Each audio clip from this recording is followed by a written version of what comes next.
Good evening and welcome to the Transportation Commission meeting on April 21st. I'm calling this meeting to order at 6 o'clock p.m. Jennifer, could you please do the roll call? Sure. Andy.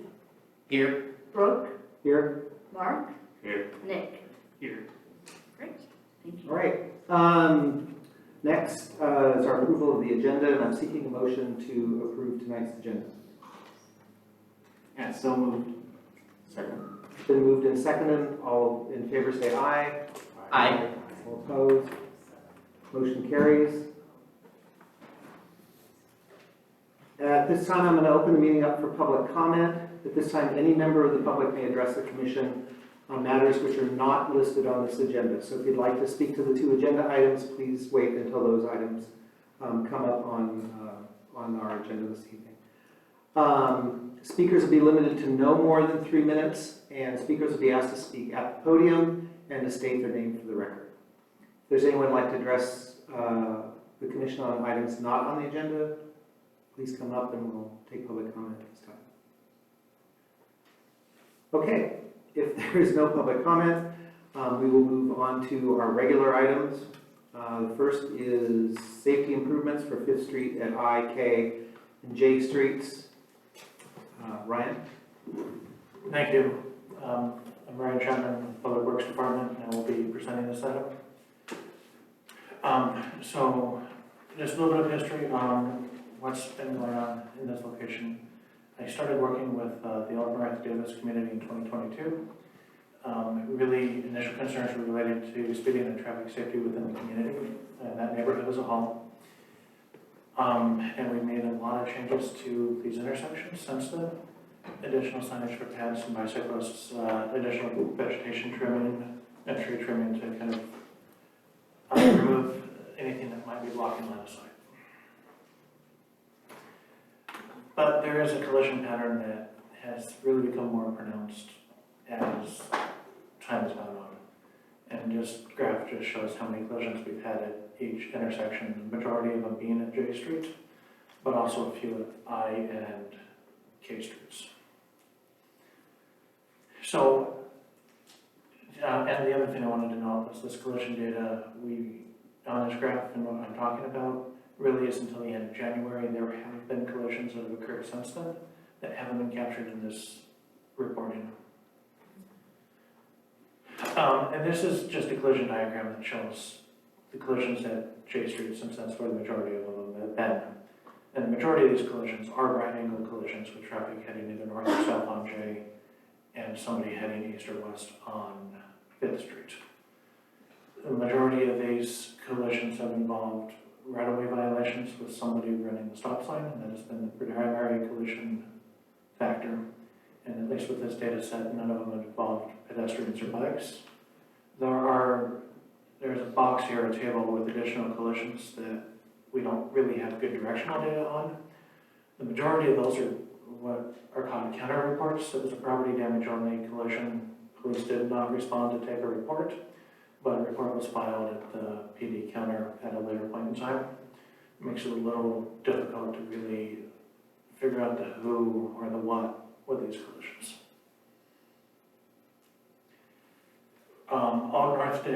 Old East Davis actually helped us, and they did collect a lot of data at these intersections for us last year, pertaining movement counts, so that we had current data available to kind of look at what the traffic patterns were and what we were looking at shifting, or what would shift if we had to make any changes to these intersections. The big thing that I see is northbound, southbound traffic volumes during the AM and PM peak hours at these intersections is very low, but there is a lot of traffic on 5th Street.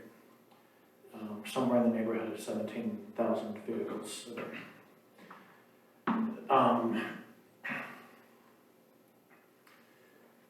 And so what we started looking at is a solution to address these collision patterns without really pushing the problem or trying to identify other issues.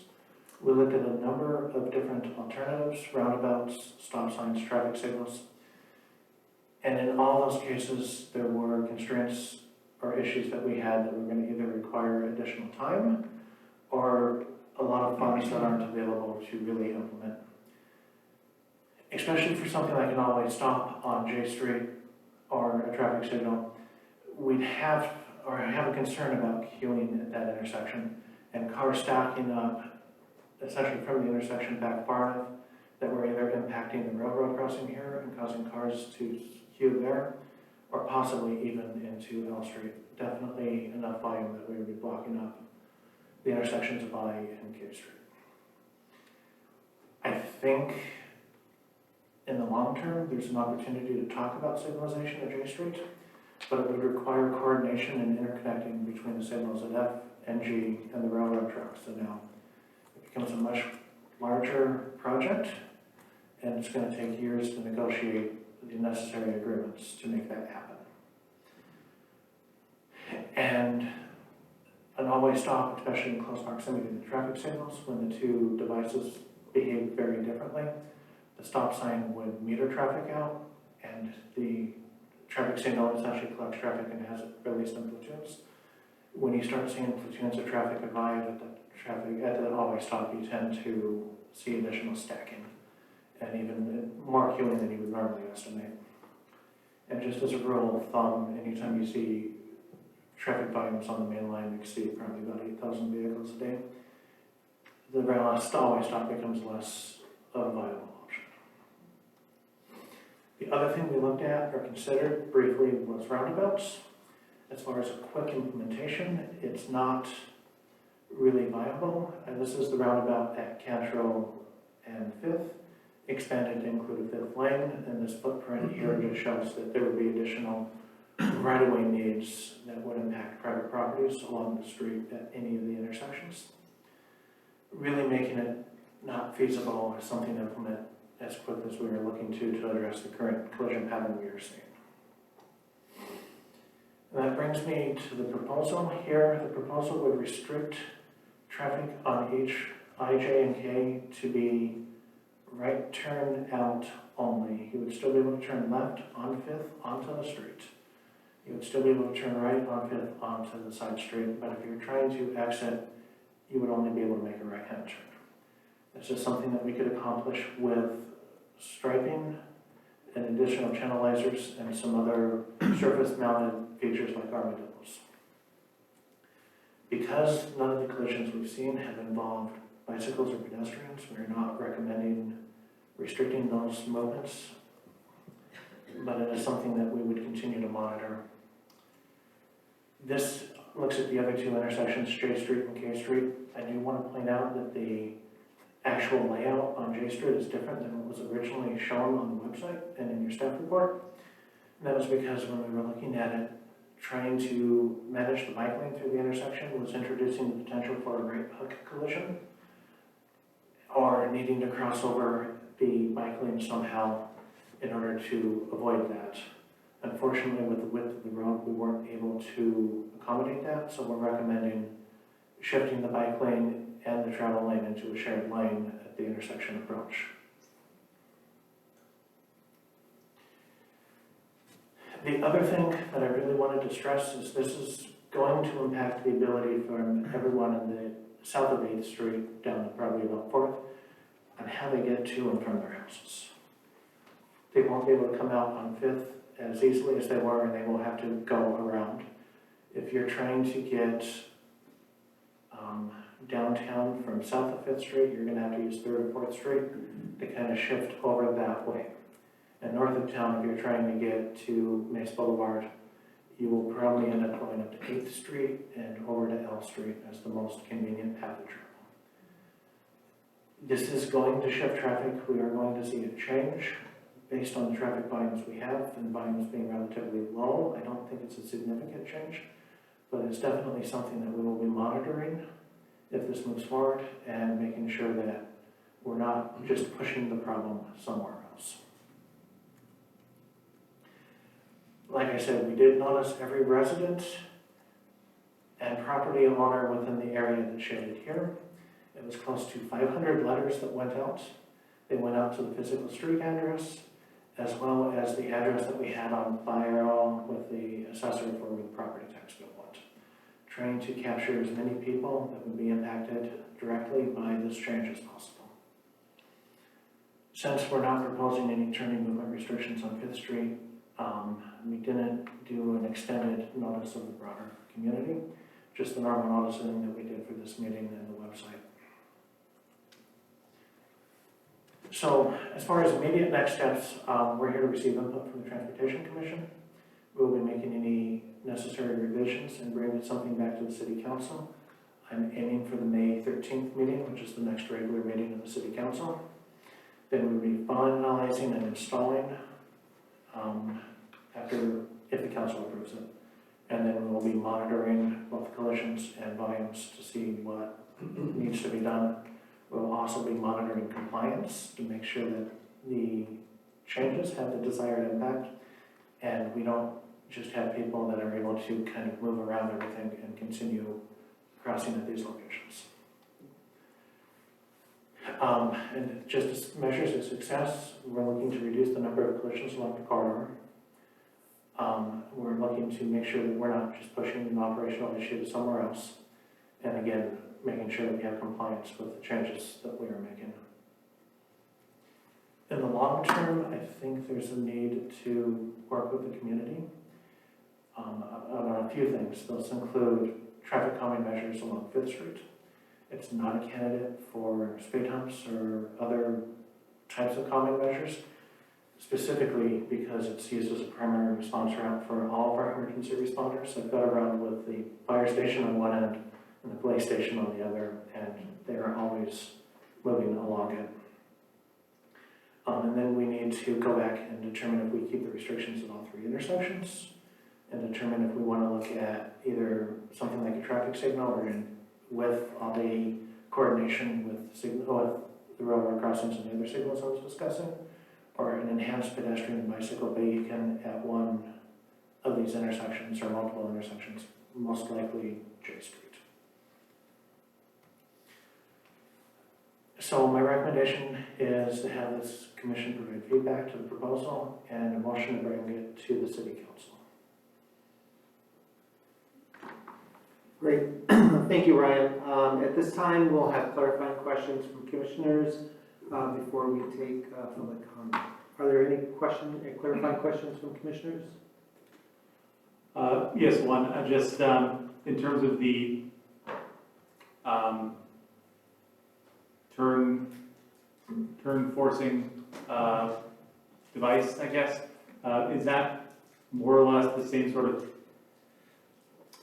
Would it be more or less the same as on G Street at Fifth, I believe it is, or by Eddy, I believe, G and A by the co-op? It will be very similar. Instead of using those concrete dividers, we'll be using something made out of plastic. I'm also going to be using a lot of tube delineators to enhance that and make it more visible.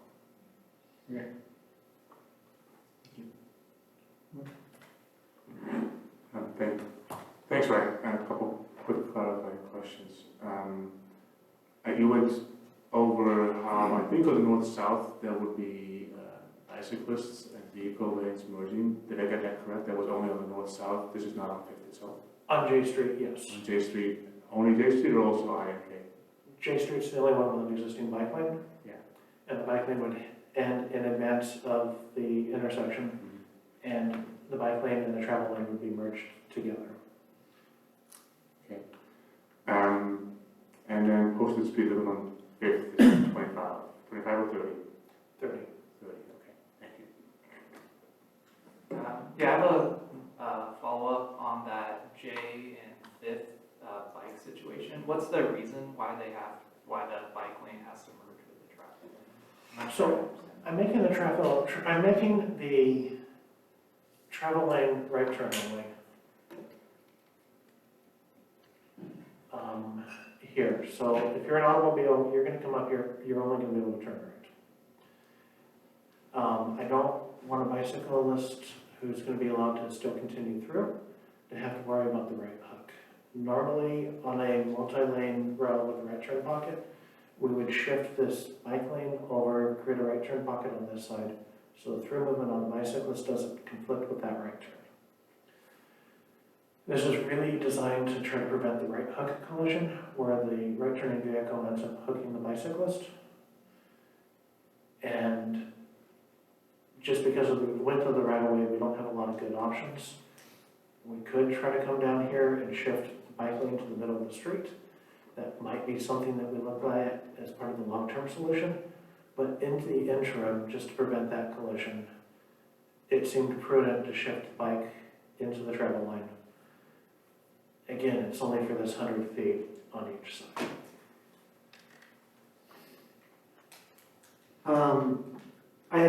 In the report, you said there were 7,000 ADT, and you were just saying there were 17,000, which is the correct number? The data for 2016 was 17,000. It was probably a typo in the report, I apologize. And then the other question I had was on the shared bike lane there. So I'm assuming there'll be some additional signage required there to show that that's a shared lane at that point? It will be, yeah, there'll be signs on a right turn lane that say accept bikes. And that would allow for the bicyclists to continue to go through. So two more clarifying questions. One on that bike lane shift. If I look at the drawing, there's still parking all the way up to the curb on both ends of J. That may be how the drawings are rendered. Can you clarify? There's no parking in this area here. Okay, that's already that space already been fully taken up by travel lane. Yeah. Thanks for clarifying. And then, like, a bigger question. I've been looking at this report, and the question is why J? I bike this stretch actually regularly more than I drive it, and when it's busy, you zip past a whole bunch of cars, but you also are constantly encroached from people who are trying to move forward to have a sight line to be able to. I see the problem both that vehicles have in trying to navigate entering or crossing Fifth, even from standstill.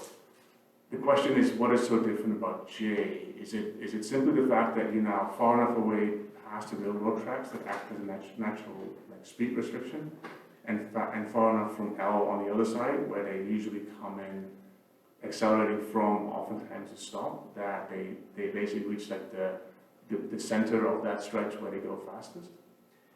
I think it has more to do with the fact that J is the collector and it actually can expect to go well, Okay. and I and J both end at, I and K, excuse me, both end at 8. So J naturally tends to funnel all that traffic and it's carrying more traffic. So it's just about traffic volume and consequently see that. Okay, thank you for clarifying. If there's no more clarifying questions from commissioners, at this time we'll take public comment. As I said, you could please approach the podium up here one at a time, come to the podium and state your name. And you have 3 minutes, and we'll be letting you know when you're coming close to the agenda. Hi, I'm Cindy Stover. First of all, I'd like to thank Ryan and the City of Davis staff for all their work in developing the proposed safety improvements. We're really hopeful these improvements are going to reduce the number of accidents at 5th and J specifically. I live 5 houses north of the intersection of 5th and J, so I frequently hear these accidents along with all of my neighbors who come along. And in the past 5 years, they've noted quite a few accidents at this intersection. But what I wanted to bring up, if you look at just the past 2 years, we've seen a huge increase in the number of accidents. So the traffic volumes and the speeds have increased in the past 2 years, so we're going nowhere but up. So I think this is very timely that, we do something now. It's getting worse and worse.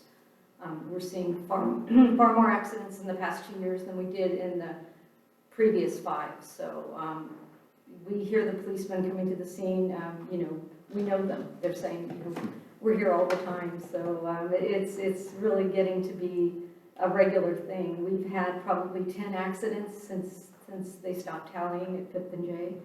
And we're having high-speed collisions where the vehicles are ending up, a half a block away, and wheels are coming off and ending up a half a block the other direction. So it's kind of scary there. And I just wanted you all to know that the neighbors, the ones that live close to this intersection, we fully support the proposed safety measures that Ryan and city staff are putting forward, and that we're very hopeful that the volume of traffic on J Street gets reduced, and we'd love to see reduced speed on that street. But I'm also going to make a plug that we'd love to see City of Davis start doing some speed enforcement on there too. I know that's probably useless, but there it is. So thank you for your time. Thank you very much. Good evening, Sean Avalos. I'm also a neighbor of Cindy. I live 2 houses in. I'm at the corner of 5th and J. I think to answer one of your questions from my observations is that J seems to be equal distance from the lights on G and L. So they're at maximum speed and they're going at the same time.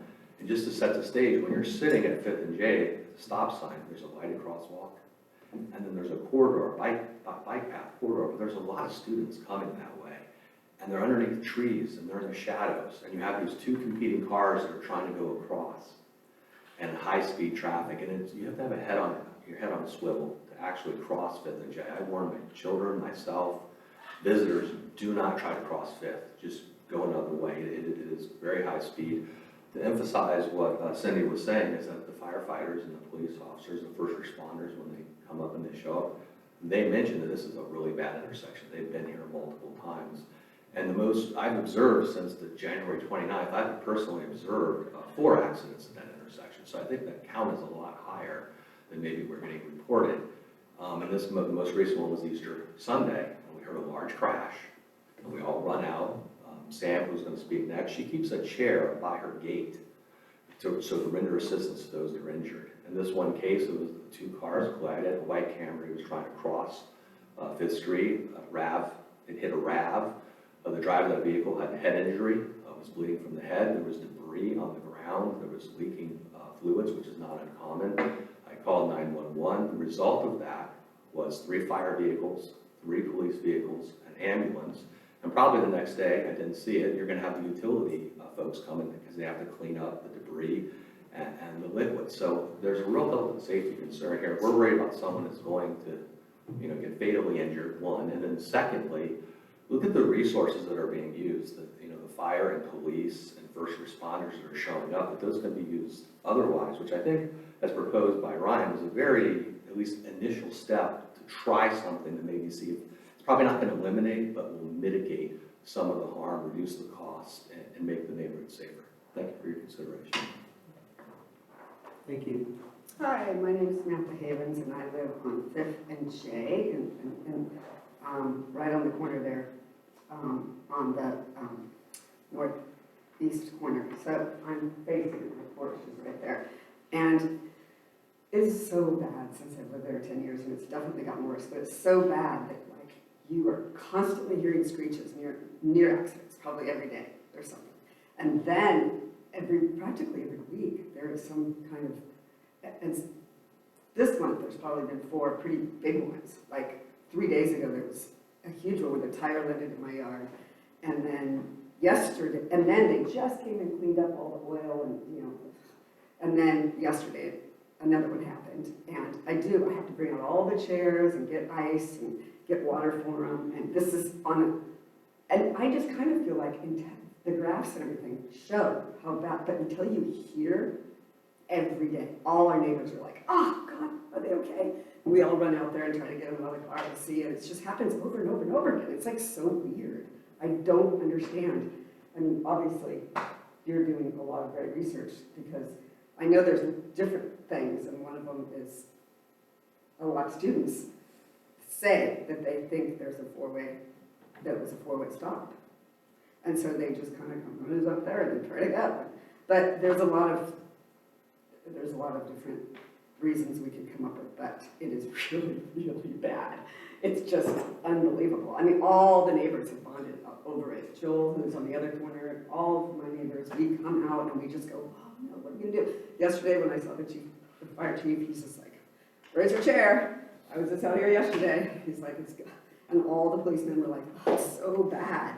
So I kind of wish they could be here because they were great. They're just like, they're in awe that they have to come back the next day and it's such a bad crash. They're just like, okay, So something's going on in that corner that we've got to change, so thanks. All right, thank you very much. Good evening, Commissioners. My name is Mark Grota. I'm a board member for the Old East Davis Neighborhood Association, and I'm kind of an informal liaison to Public Works for the neighborhood for traffic calming issues. I want to emphasize that the proposal that you see is a result of a collaboration between traffic engineer, Mayor Chapman and the Neighborhood Association. The earliest discussions about traffic calming in our neighborhood were when Bob Park was still working at Public Works back in 2022. The neighbors had identified several problems with traffic safety resulting from the urbanization of the downtown core. The proposal you see today is it's happened after several rounds of suggestion and feedback with Ryan. I want to say that Ryan works really well with our neighborhood. We have a lot of science, technical, and policy workers in the neighborhood, and Ryan has been, he gets us, and he's been collaborative. So I want to give an appreciation for that. These intersections are clearly unsafe. 5th and J is especially dangerous. The neighborhood has really long experience with how the intersections fail to function safely. We kind of understand what the situation is like, and we brought this to Public Works to say, let's fix this. Improving the safety of these intersections is a way of improving the quality of life in our neighborhood. We fully support the proposal. The Neighborhood Association supports the proposal, and I'm going to ask you to please recommend implementation, and let's get moving on it. Thank you. Thank you, Mark. Good evening. My name is Sheldon Berkowitz. I live at 636 High Street. Been living there for 43 years. The first thing, I started looking at Table 1, that's in there, Table 1, about the turns, and I was puzzled that there's no data on right turns. How many right turns are made from I, K, and J? Just straight throughs and left turns. That's the first thing. The second thing, which isn't about the turns, is and we don't have this data, I don't think, but when the accidents happened on, say, 5th and J, for instance, were the people at fault coming down 5th or crossing J or making a left turn on J? I don't know the answer to that, but it would, to me, make a difference in how you would approach solving the problem. Thirdly, nthly, I see that they're estimated at 7,000 daily auto trips on 5th. And so it seems to me, if I hadn't got the original notice, oh, this is for safety, I would have thought, no, didn't know anything. This is for traffic flow on 5th Street. That's what this is about, if I hadn't seen this. And when I looked at it, I thought, the 7,000 daily trips, in 5 years, that's 12,750,000 daily trips. But let's back down, less cars, 10 million daily trips, say. And on 10 million daily trips in 5 years, on K Street, there's 1 accident. On I Street, there's 2 accidents. Now, I don't know, maybe a traffic expert would know, is that out of the range of what you would expect in any intersection? Say, 1 or 2 accidents in 10 million car trips. Now, I don't know the answer to that, but I think what I'm thinking of is 2 stop signs. If it's really about safety, we already have stop signs on J Street each way, and to put stop signs on 5th Street and J each way. It's not lights, but signs. That's it. Thank you very much for your attention. All right, thank you very much.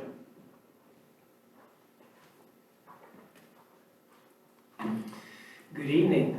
My name is Will Davis, and I live at 644 I Street, where basically I and J come together. First, thank you for doing this. I was a chair of the Park and Recreation Commission many, many years ago, and also the Finance Commission sometime after that. So I know why you make the big money, right? You're doing this. And thanks to staff also, thanks for doing this to keep our neighborhood safe for vehicles going through. And it's nice to see my neighbors here. You know, this is democracy in action, man. Anyway, my point I want to make is that, it's actually been made by many of the people here before, the main focus seems to be at J Street, and I agree with that.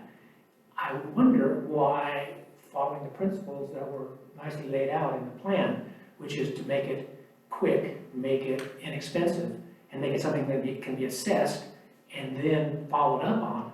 If we follow those ideas, which are good ones, I would think we'd want to do something at J first, and the simplest thing would seem to be a stop, four-way stop to me. If the problem is the cars are going too fast, you need to slow them down, the stop would do that. And then my neighbors have pretty much said, you know, it's because the cars are going so fast.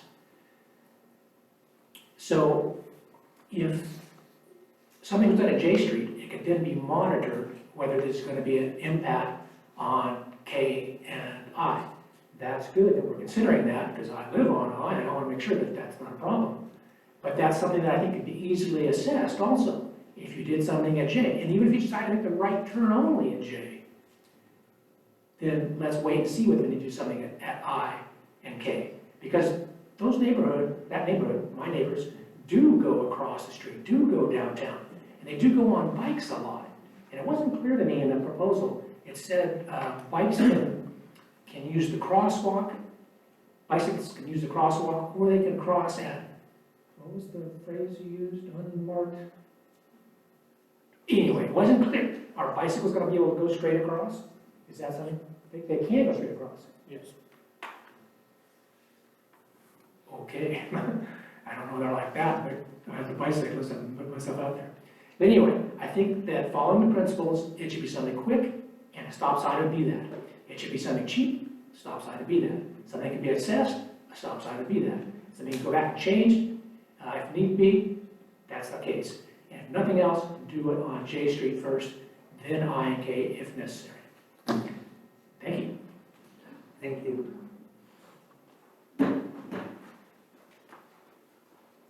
Hi, I'm Trish Price with Bike Davis, and thank you, Ryan. I think this was a really nice collaborative project, and it's good to see that happening more and more, and I think that's due to Ryan, so I appreciate that.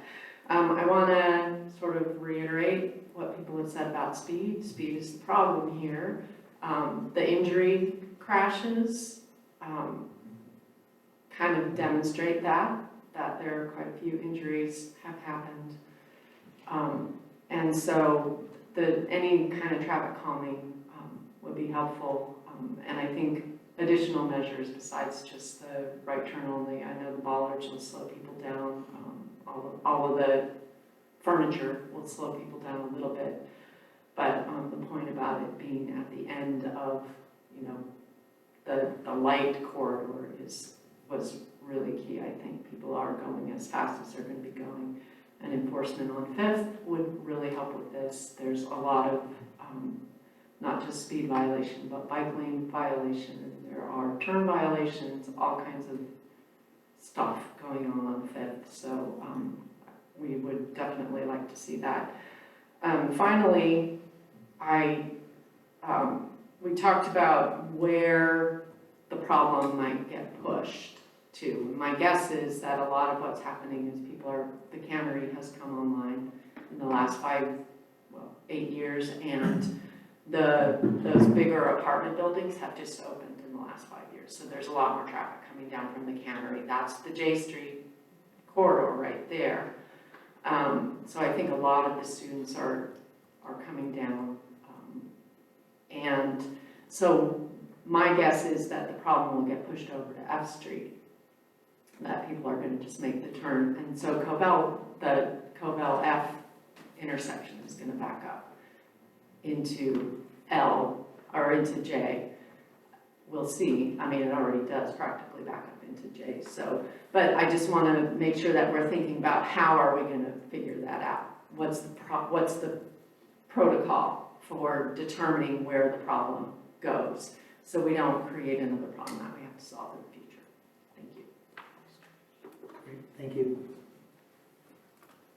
Hi everyone, my name is Daniel Castaneda. I'm a resident about halfway between 4th and 5th on J, and I'm a UC Davis student. I'm here because I didn't know my neighbors were already all going to be here. I actually independently emailed Councilmember Neville because this is something that I'm particularly concerned about. More often than not, I'm going down to 4th Street and just turning there because there's a four-way stop. As we've heard tonight, 5th and J is particularly dangerous. I try to avoid it as much as I possibly can. Sometimes on the bike, I'll actually go to the protected crosswalk just to get on the other side. I feel confident enough to go, but nonetheless, I still want to make sure that I'm being careful. As other people pointed out, there were additional traffic accidents since the last report, just 2 in the last 5 days. And so what I want to emphasize, or what I want to kind of propose here, is that because this is just a pilot project, I think it's worth putting something in place. Everything else seems like it's going to take much longer, and I'm worried that we're going to continue to see these accidents continue to rise. So again, I just want to emphasize my appreciation for you all considering this tonight, and I hope that you will support the request. Thank you. Thank you very much. Is there anyone else who wishes to speak on this item? If not, I will close public comment. Thank you all for your comments, and thanks also to everyone who mailed in comments to the commission that we were able to review as well. So thank you all. With that, we'll open it up to discussion from commissioners. Are there any questions or discussion from commissioners?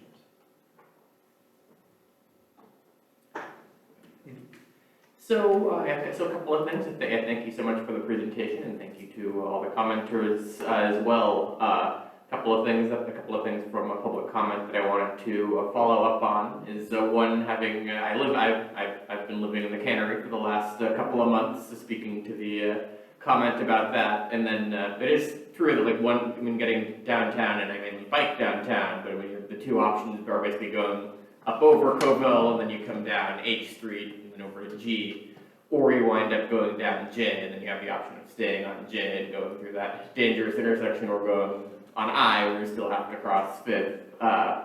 And I think that the H Street way is preferable, but then just the condition, H Street, it's so bumpy, and just the conditions of H Street are such that that's something that could be pushing more people, especially people on bikes, over to I or J. So that's something to take. That's something that to take note of. That maybe improve something on H Street to improve the conditions there and make that.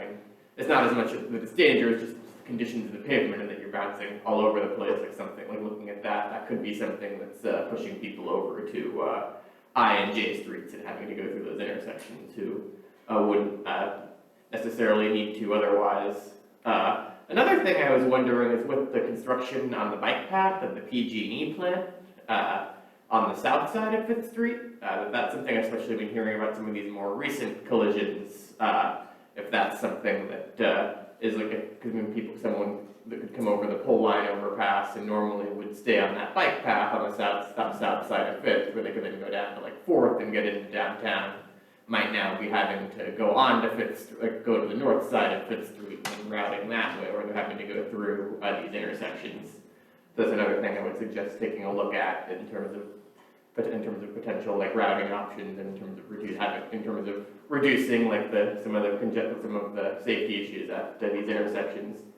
And then also, I of course wanted to bring up that 5th Street is, in addition to it being a busy traffic corridor in general, it is a major transit corridor as well, with it's on the 42 line for YOLO bus, and then a couple of Unitrans lines, they use it as well. So with that, to your knowledge, have any of the collisions involved buses? Not that I'm aware of. Thank you for clarifying that. That's good news from that. Good news from the transit perspective at least. But it again suggests, that is something that going forward, and especially as you work on a more permanent project, being sure to consider the importance of this for buses and the safety of transit riders as well. I know I do actually use that 5th and I stop sometimes. But if you're on the P or the Q, if you're on the the Q line is the one that goes in that direction. That's a convenient way to get downtown into the train station, so considering that as well. But with that, certainly appreciate the work that's being done, and I support the staff proposal for restricting turns in the traffic calming features proposed. So thank you for putting this together. Skylar? So I also live kind of north of this area, closer to Jay and Drexel. And I guess I do not know how this affects the situation, but my perspective, and I know my wife and a couple of other people in the neighborhood we talked about this with, is that on Jay anyway, the quality of the road from about Drexel down to Fifth is close to the worst in town. And it's the striping is bad. The debris from trees is pretty bad, pretty much year round. It's just if I'm on a personal vehicle, either scooter or bike, I generally avoid J when I can. I take L instead, which, you know, it's L is uglier. So the fact that like one chooses the uglier street instead of the less safe street implies, I guess, safety is a big problem, especially me because I'm not even wear a helmet. I'm just totally reckless. Anyway, so to whatever extent that means anything, I guess I have noticed that. I can say we didn't hear from anyone who appeared to be complaining that these changes would make their life really difficult. That was nice to hear. I guess that's always a concern that I would want to hear, want to be aware of. Did the city get any complaints about this that I'm not aware of? Everything we received, we've already forwarded to the commission as public comment. Okay, I guess that's my piece. I had two comments on this. One was, while everyone seems very supportive, and I think this is a good short-term project to try and alleviate the conditions there, I do think there could be a lot of unintended effects on surrounding areas, and I think that any recommendation that we make to the city council should include a recommendation for monitoring the surrounding streets from F to L and 4th to 8th. So if there's any, redirection of traffic, any other further traffic calming or other mitigations that may need to be made, I think that needs to be part of this project, is looking at that broader area. The other comment I had on this was that while this, I think, will, help the problem at those intersections, obviously we're still focusing on facilitating the traffic on 5th Street. And I think long-term, we also need to be looking at how do we mitigate those speeds on 5th Street. I'm not sure what that answer is right now, but I think that needs to be part of the long-term view on this project, is to make sure that we're controlling that traffic on 5th Street so that we're not just facilitating the traffic and getting higher speeds within that area than we already have. Mark? Thank you. First, thanks for all of you coming and making comments. It's good to know your neighbors. It's unfortunate this is how it's happening. And clearly 23 collisions just in the recorded period is way too much. Shouldn't be happening, and I'm really glad that Ryan has worked closely with people about Davis and the community to try and come up with a short-term solution, which in itself I fully support. I do want to echo Brooke's comments on there's a lot more going on here. And they have to do with both volume and speed. And volume is just, we're looking at short-term solutions that are necessary here to stem the bleeding and mitigate the collisions that are happening way too frequently, particularly at J. But I think there's also an opportunity here to just ask ourselves, why do we have 17,000 vehicles on 5th Street? Where many people like to bike, many of you indicated that you do bike, but not enough of us do it, and the question is why. And I can tell you a major concern for many people is, we already kind of alluded to, who's brave enough to cross the 5th Street at J or I or K? It is not safe. And these are discussions that we can't shirk away from if we want to ultimately, in the longer term, actually aspire to the examples that we hold up, where traffic is just much more safe and much more enjoyable. You don't have to because there is a lot less vehicles and a lot more anything else but vehicles, including buses that don't get stuck in traffic. So that is one. The other one is come up repeatedly except for the traffic report, and that's speed. And let's remind ourselves what speed limits mean to do. It's not mean to kind of put a barrier on people or restrict people's freedom who drive cars. We have speed limits because they afford you the opportunity to stop if somebody else does something stupid. In this case, somebody else runs a stop sign that they shouldn't have, but you still have time to stop. That's why we have speed limits, to create this buffer that and when somebody else inevitably makes a mistake, because we're all human, there is sufficient safety baked into the equation to more often than not have it end with nothing more than maybe some frayed nerves and some anger, but no collisions, let alone injuries or worse. And I understand that we are limited in traffic calming, because traffic calming is used. Let's be very clear, none of the measures here actually do any traffic calming on Fifth. We do nothing about the speed. And we all know how most of our neighbors drive, including ourselves sometimes, because it's a long straight road. And I do think it's in the middle of the railroad and L, and many people go faster than they should. And I would argue that 30 miles an hour is faster than we should. The difference between a 20 mile or 30 mile an hour in a vehicle, particularly if you're hitting somebody outside of one, is between a minor injury versus a large chance of a fatality. That's what we're talking about here. And just pretending that we can't deal with that is, to me, not sufficient. Now, I recognize that it's going to be hard to put traffic calming in place on Fifth because of the emergency services. For the same reasons, it's going to be hard to do these visual things that narrow the travel width. Probably there's going to be legal barriers there as well in what Ryan can design. But those are the things you would normally use to encourage drivers to just be a little bit smarter and more deliberate. You can't use them there. So, but that can be an excuse to not recommend something to City Council to do fast. So the one thing that's left over at that particular location is simply a speed camera.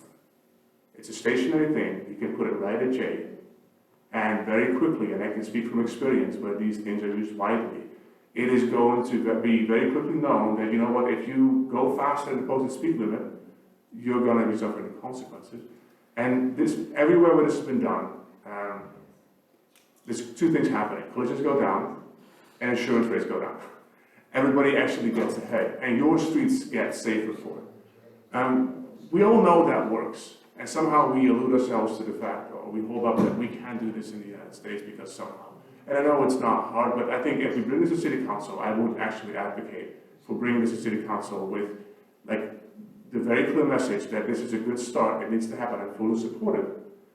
But there are things that we're not touching upon that unless we start talking about them and actually enabling our traffic engineers to do better, we're not going to actually get to the root causes. And that's going to involve having to put some stationary cameras in place, which are cost effective compared to having people on, like policing them in vehicles, and that's a terribly expensive and oftentimes inequitable way of doing it. A camera is a lot easier, and right now we can't, but I think we need to, or we're told that we can't. I think we need to revisit this, and I would propose that we also bring that to City Council in May. That this is only the beginning, and that's actually the one short-term thing that we can do. So those are the two major things that I really encourage us to not shy away from. Volume is going to be a long-term discussion, and speed, you know, it's part of all of this. Here we have 23 collisions, so 46 drivers where maybe one or maybe both made a mistake, but the other person wasn't left with enough time to react. That's what this is. And anywhere else where people are held up as examples of, hey, these people do traffic fine, it always involves speeds on local streets that are far, far slower than 30 miles an hour. So that needs to be part of it. And I really would maybe I'll use motion to amend the support for this. And then I have a couple of suggestions. Ryan, I'm still not happy with the merging of the bike lane as traffic calming on the right-hand turn. And I know why you're doing it. You're doing it because you're basically curbing out and making a vehicle, forcing them to steer on the right. What if on J, instead you put a median barrier to physically prevent a driver from going straight? That way you don't have to do the enforcement before they enter the intersection, therefore taking away space from the cyclist, you're basically making it physically hard for a driver. They have to be a real not paying attention to be able to go straight into a barrier. It could be, if you want to do a quick build, you can make it plastic bollards, whatever. That would do the same thing, but it would do it without taking space away from cyclists. And I think the other thing that we need to recommend the City Council, or advise you to take to City Council, is that when we do this, it needs to really come with some concerted effort from our colleagues at the police department for now, to really communicate by enforcement that we're not going to be tolerating speed infractions, we're not going to be tolerating people blocking bike lanes, we're not going to be tolerating, and particularly from vehicles, because let's be very clear, it's vehicles and vehicle collisions that is what brought you all here, that makes you all very concerned.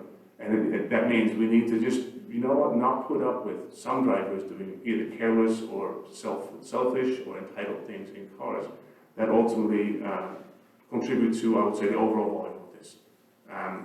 And unless we're honest in communicating that to city leadership, we're going to continue to be moving the problem around to the F corridor and G Street corridor, because traffic is going to basically maybe avoid this particular area, which will be great to improve the safety at these particular locations, but it's going to find itself somewhere else. So I think that needs to be very much part of that. Final thing, again on the J entry, can you consider putting a speed bump there? I'm not talking like a quick build speed bump. Why? So that you force drivers approaching 5th into having to stop. Because these are the ones that are pretty comfortable to go over if you go at any kind of speed. And this is also the area where you are trying to navigate or dealing with or accommodate, in your current proposal, cyclists and drivers merging. Well, let's take that driver speed down if that's the best we can do. All right, I think that was it. Thank you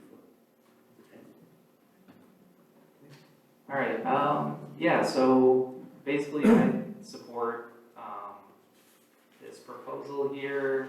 I like that it seems like it can be done quickly. It seems like there's quite a problem here. And so I would just encourage everybody to see how fast we can get this implemented.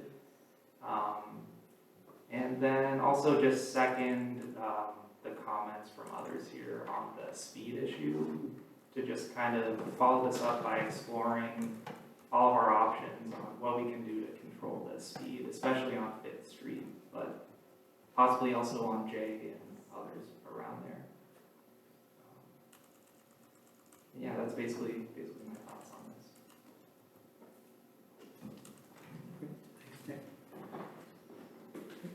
this. Skylar? We ready for a motion? I think we're getting to that point, yes. Okay. If you'd like to frame a motion, then... Yeah, I move to recommend City Council approve this proposal. Is there a second? Can I suggest an amendment motion? Shoot.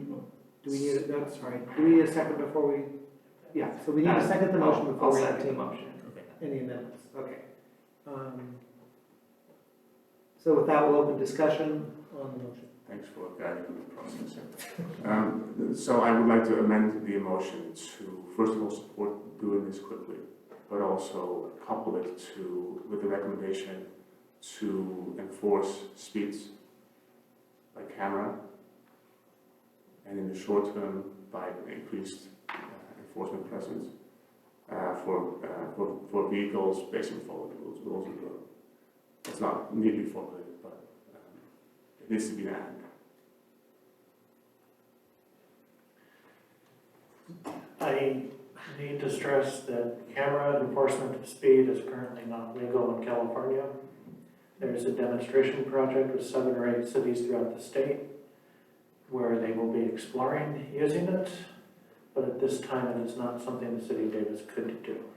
But Mark, if I could maybe, I think maybe make this a little bit more general in terms of reaching the goals that you're talking about, which is maybe an amendment that would include subsequent efforts to reduce and enforce speeds on Fifth Street, and and J Street as well, and I'll throw in my concern, and include monitoring the surrounding streets, FDL and 4th to 8th.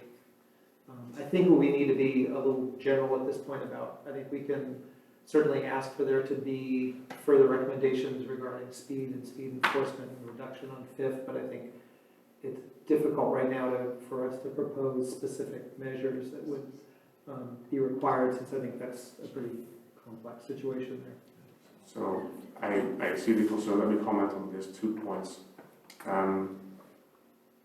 The City of Davis Police Department is actually piloting right now or using mobile, like trailer-mounted speed cameras. So that's actually a short-term solution that would apply here. I know and recognize the fact that the state of California has made it very, very hard to do what we all know we need to be doing here, but that could be a short-term solution.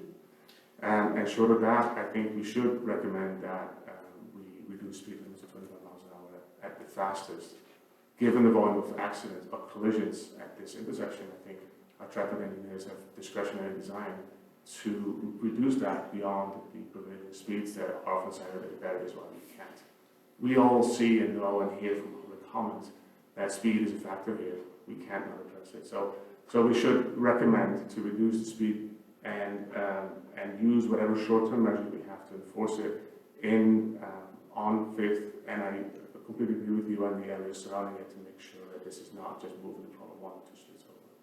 So just straight reducing the speed limit is something that would require an entire process to examine and explore. I think that the most we could reasonably do is recommend researching, examining, exploring the reduction of the speed limit on Fifth, because we can't just do it without going through that process first. Correct. Then we should recommend that we start the process, not explore it. We know what the process is like, so let's start it. Thank you. So, yeah, no, and I share your concerns on all that, and like I said, I think that part of our recommendation would be for them to, the city to look into ways to subsequently reduce speed and enforce speed on Fifth, and implement a monitoring program. Is that acceptable? Yeah, I think you formulated. So in addition to, so the motion would be to support the recommendation of staff for the Fifth Street improvements at IJ and K, and to also have a subsequent study on reducing speed and enforcing speed on Fifth Street, and then to implement a monitoring of the surrounding street area from FL and 4th to 8th. Can I amend the middle part to not explore, but to say start the process? Okay, to initiate the process. To initiate the process to reduce speed on the speed limit on it. Okay. Skylar, are you? I mean, that's fine. We're making a recommendation. We're not. Yes, I agree. We're not. So let's see. So, all right, Andy. I guess one minor suggestion on the monitoring area. I think the 3rd to 8th would be good. Since 3rd is like the next more collector street, bike lanes and Okay. whatnot. So yeah, expand that to 3rd to 8th. So Skylar, would you accept the amendment as proposed? Yes. Okay, so And then ask Nick too. yes, and Nick, were you willing to, as a secondary, you willing to accept that? Yeah, I think so as well. Okay, so with the, okay, do we need to read back the amended motion, or are we all clear on what we're voting on? Or Jennifer, would you like to read back the amended motion? Well, I think you did a great job. You're making a motion to recommend to City Council to approve this proposal, and then in subsequent efforts to reduce speeds on 5th Street, J Street, and recommend starting the process to reduce speeds, and then also monitor the proposal between 3rd and 8th, and between L Street and F Street, or F Street and L Street. I believe that captures the, Clarifying the monitoring here with monitoring of vehicle behavior, I think. Yeah, Yeah. monitoring for speed, volume on those streets. All right, with that, all in favor, say aye. Aye. Aye. All opposed? The motion carries. Thank you all very much for coming this evening and giving your input. We really appreciate it. Okay, with that, we will move on to the next item on our agenda, the update on annual speed hump program, Cowell Boulevard. Ryan, would you like to give us your presentation on that? Yes, I don't have a PowerPoint for this one. Just as a bit of a recap, annually we do a traffic calming project.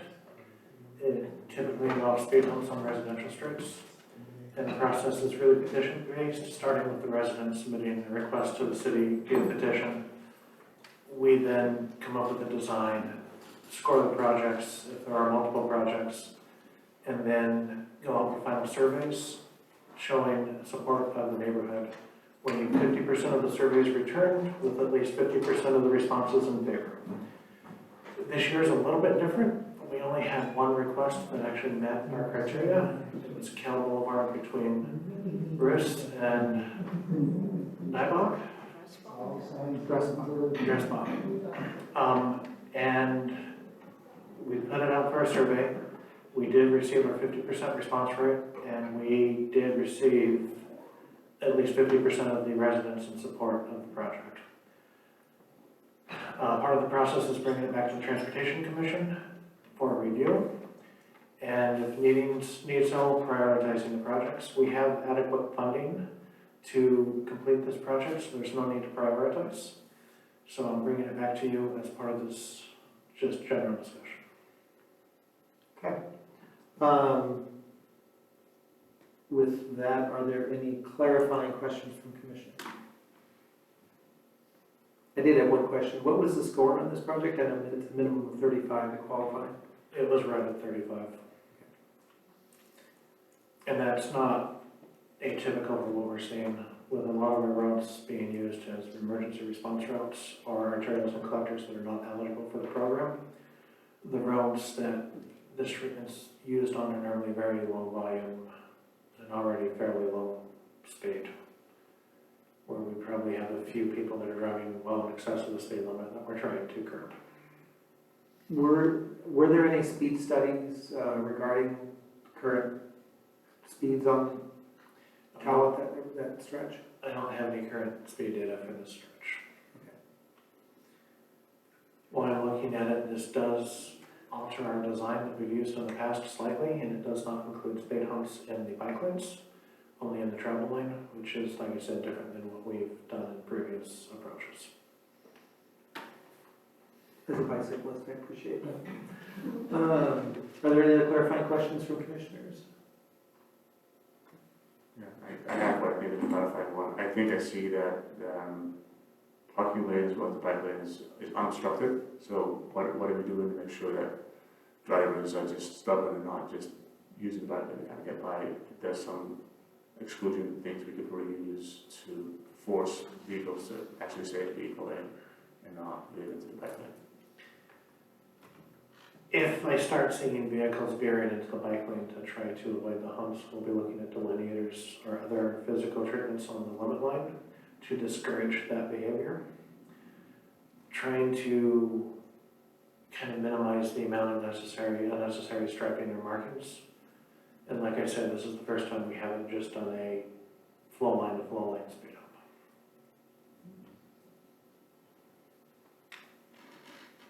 I can predict what's going to happen. So how are we going to monitor this? Because once it's installed, I'm going to be out there. I'm going to be working with interns to make sure that we can observe what's happening. yeah, Especially on this street and these locations, there's a lot of on-street parking, so I'm hoping and expecting that that's going to discourage a lot of people trying to drive around the hump. One thing I'm thinking of here, did you consider the possibility of kind of extending this hump into the parking area? So I don't know if that's continuous with the bike lane or not, would take away, I guess, some space for parked cars, but would presumably then, there's not enough space for cars to go around, because there's like a second hump over there. I don't know if what I'm saying makes sense. Did consider it, just being able to construct a hump and then have those multiple bricks and making sure those bricks were wide enough for the bike lane it was a very awkward design. And that's kind of why we decided or ended up with this. I also looked at trying to do a raised crosswalk of some sort right here. Unfortunately, there is a huge manhole right there, right where the wing would be. That necessitated not using that as part of the design. I wasn't going to be able to situate the new manhole and raise it without causing a whole lot of problems.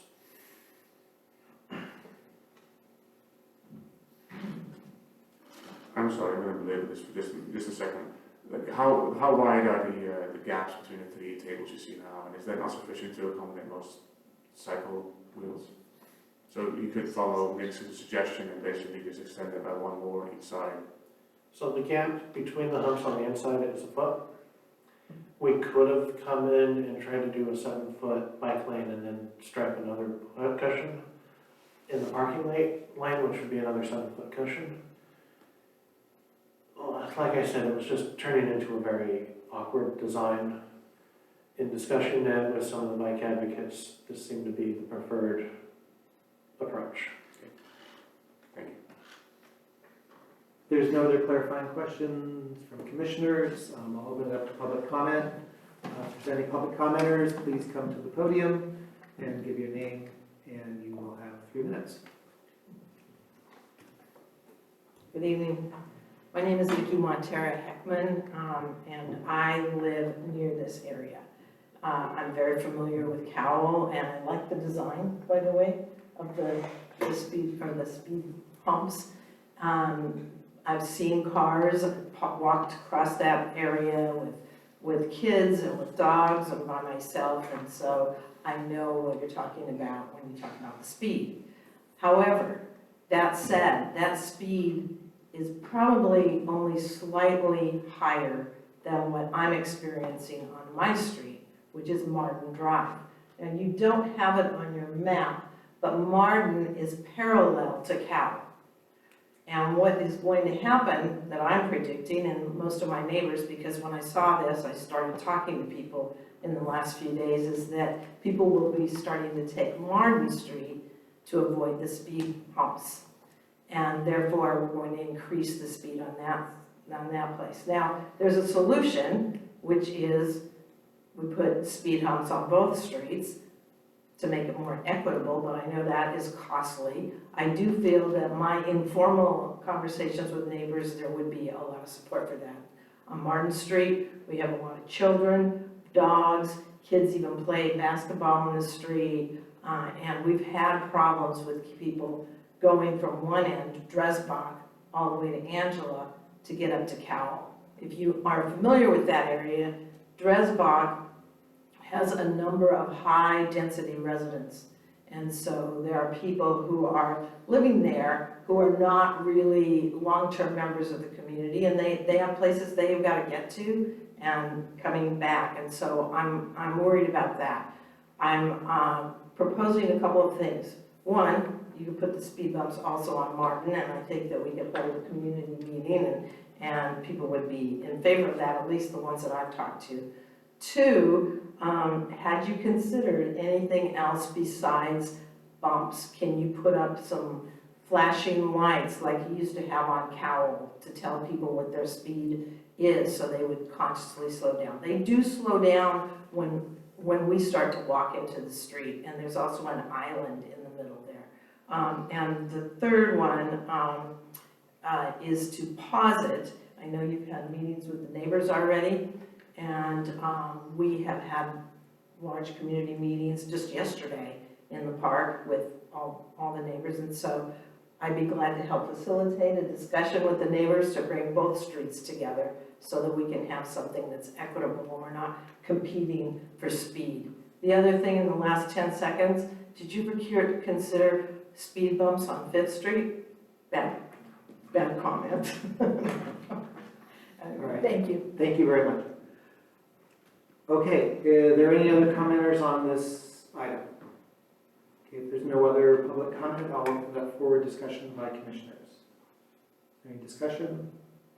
Well, I'll open it up. I think one of the things that, I'm very familiar with this, I live in this neighborhood also, outside of the actual project area, but very close by.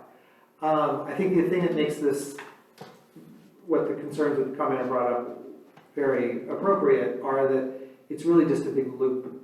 So when you're saying if those are parallel streets, it's because Dresbach is essentially the end of the loop. And then if you went down Dresbach the other way, you come up to Martin. So if you wish to avoid, if you're coming somewhere from on Dresbach, if you wish to avoid those, we just go up to Martin and come down to Angela from there. So I think it's a very legitimate concern that traffic could get diverted onto Martin. Martin is very wide, consistent with the width of Cowell at this point. Cowell has the advantage of having the travel lanes there narrowed because we did, a few years ago, they did put in a very wide parking and bike lane on either side, because this is also a main route for most kids that are going to Pioneer Elementary. Martin, on the other hand, does not have any striping on it. It's not a bike route or anything, but it also still is a about 50-plus foot wide street. So the ability for people to speed on that is really increased. So I think it is important to understand that could very well be pushing some of that higher volume and speeding traffic onto Martin. So yeah, my concern would be that maybe we should be considering those on the opposite side of the park, on the Martin side, to possibly mitigate that, particularly if we do see that there's some shifting traffic going on there.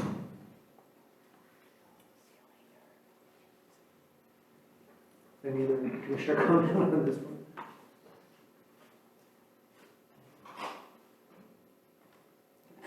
Mark? Yeah, I guess the question then becomes how much slowing down can we do on Covell to make it worth people's while to take the details in Martin. I think it's reasonable to monitor Martin extra closely, and it sounds like the process that was followed for Covell could be followed for Martin as well. Sorry, I think we're talking about Cowell, not Covell. Is that? Cowell, yes.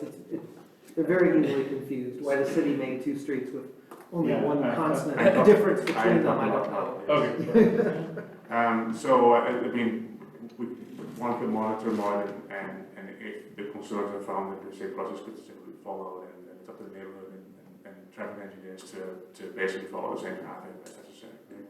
Yeah, after this meeting, I'll head off my email address and we can start the petitions process on Martin. And we'll work through it and try to get that one resolved too. Any other commissioner comments? If there's no other comments on this one, I think on this one, you don't need a motion on this. Do you need a recommendation from the commission?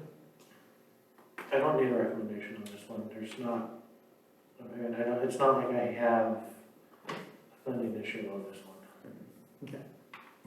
All right. So yeah, I think we definitely would be directing the neighbors on Martin to look into starting that process in anticipation that there might be some traffic changes in that area, in particular after we see what happens following construction. I have a question. Is there a way that you can pause the speed bumps before, so that we're not deterring the traffic before we do this and do it all at once? I would recommend against that only because we've been working with the residents on Cowell for so long on this issue. And the delay would probably push us into next 2026 construction cycle. Yeah, and I think there is a pretty prescribed process for doing this. I think it would just be up to the residents to initiate that process and get into the next cycle on how we're doing the speed bump program. Yes. Okay. Well, thank you very much. So since this is a special meeting, that is the end of our meeting. So is there a motion to adjourn? So moved. Second. All in favor? Aye. Aye. Meeting is adjourned. Thank you all very much.